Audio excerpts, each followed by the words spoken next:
President Joe Biden just changed his mind on a few key aspects of the stimulus bill. We're going to be talking about that in this video about the stimulus news update for today, February 6, 2021. For those who don't know, my name is Kevin Conway. I make stimulus news update videos all the time, so be sure to subscribe to the channel and give a like to this video if it helped you out in any way. Just a quick like helps get the video out to more people and spreads the word, so if you can give a like, I'd really appreciate it. With that being said, let's get right into why Joe Biden changed his mind and what he changed his mind about. As of yesterday, we got Joe Biden answering questions to the press. He was specifically asked about these stimulus checks. Now, for everybody out there, we know that $2,000 was promised as a stimulus check if the Democrats won the 2 seats in Georgia.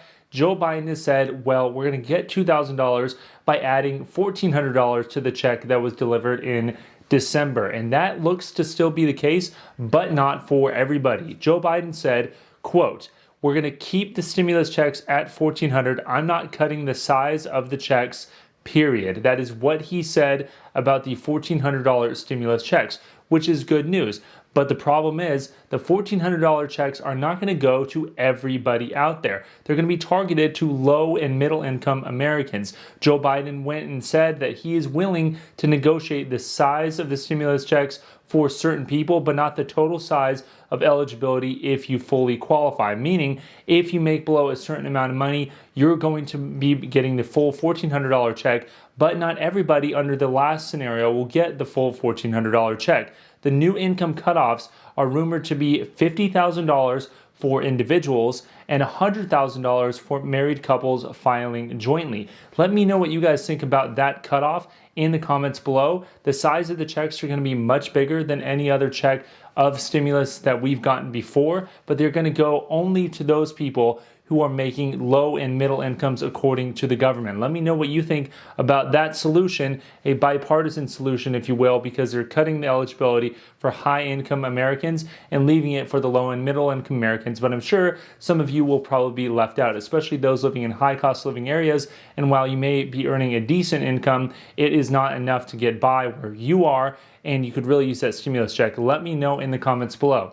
The second thing that Joe Biden just changed his mind on in an effort to pass this bill with at least some Republican support is the minimum wage at the federal level. The $15 minimum wage that was pushed by the Democrats is no longer on the table for Joe Biden and the Democrats. Joe Biden said that he is not going to be pushing for the $15 an hour minimum wage anymore because it looks like they're going to have to pass this bill via reconciliation. And because they're passing it via reconciliation, it's unlikely the $15 an hour minimum wage will make it in there anyway. In fact, the Republicans went and passed a successful amendment late in the hours on Friday morning saying that no federal $15 an hour minimum wage will be passed during the pandemic. The Democrats said this is not exactly that big of a deal because we weren't going to pass $15 an hour minimum wage immediately across the board. We were going to gradually scale up to it, and it wouldn't go in full force and effect during the pandemic anyway, so it's kind of a lot of hot air.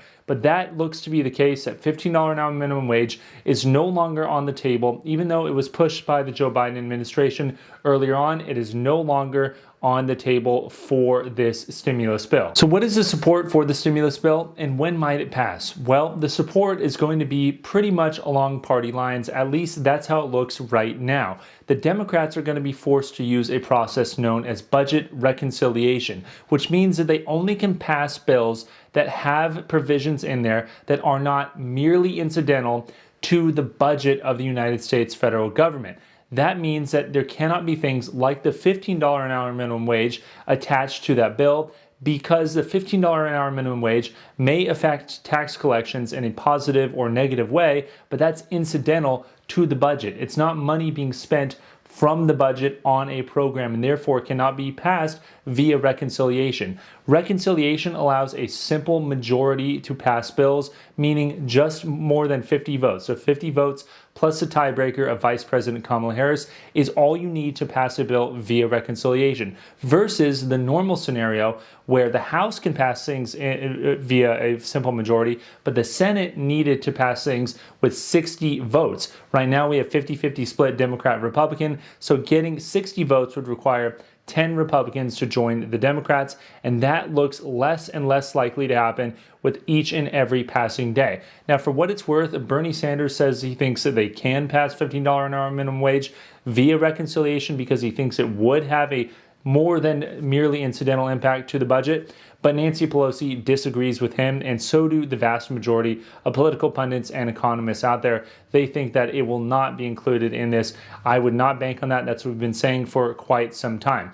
Now, where's the status of this stimulus bill and when might it pass?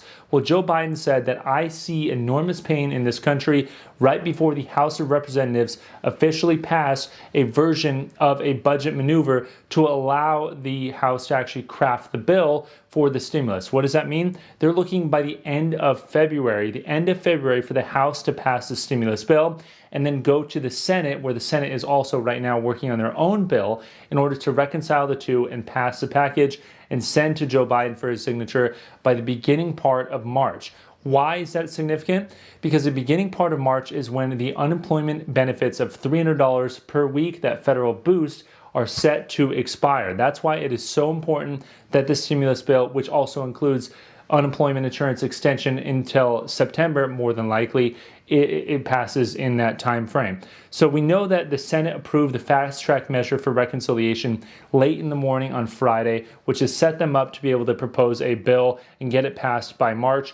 Things are on track for that time period, and that's pretty much where we are on the stimulus bill. The stimulus bill also is picking up momentum on both sides of the aisle, even the size of it being $1.9 trillion, because we're having very negative news of the economy out right now.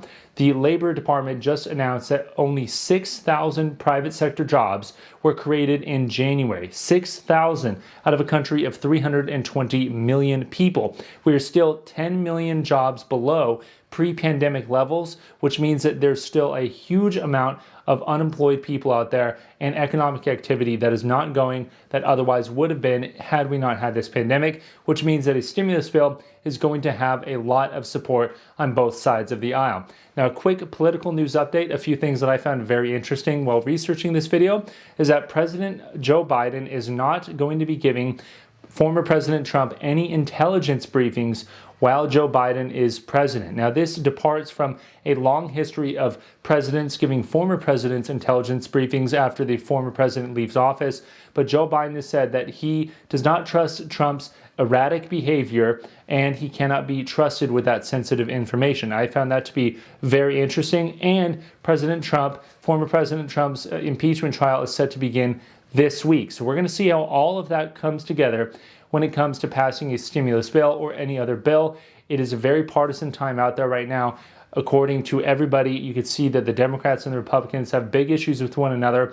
I highly doubt that they're going to be able to come together for a stimulus bill that does not pass on strict party lines. So that's pretty much the news update today for the stimulus check and stimulus package negotiations. So if you want to subscribe to the channel, I'll be making subsequent videos. Let me know in the comments below what you want to see, whether it's on the EIDL grant program of $10,000, the PPP loan program, unemployment insurance, or other personal financing, such as how to invest in real estate and generate passive income, and what the heck is going on with GameStop and the stock market in general. Leave your comments below. I love getting suggestions so that I can make subsequent videos, and be sure to like this video if it helped you out in any way.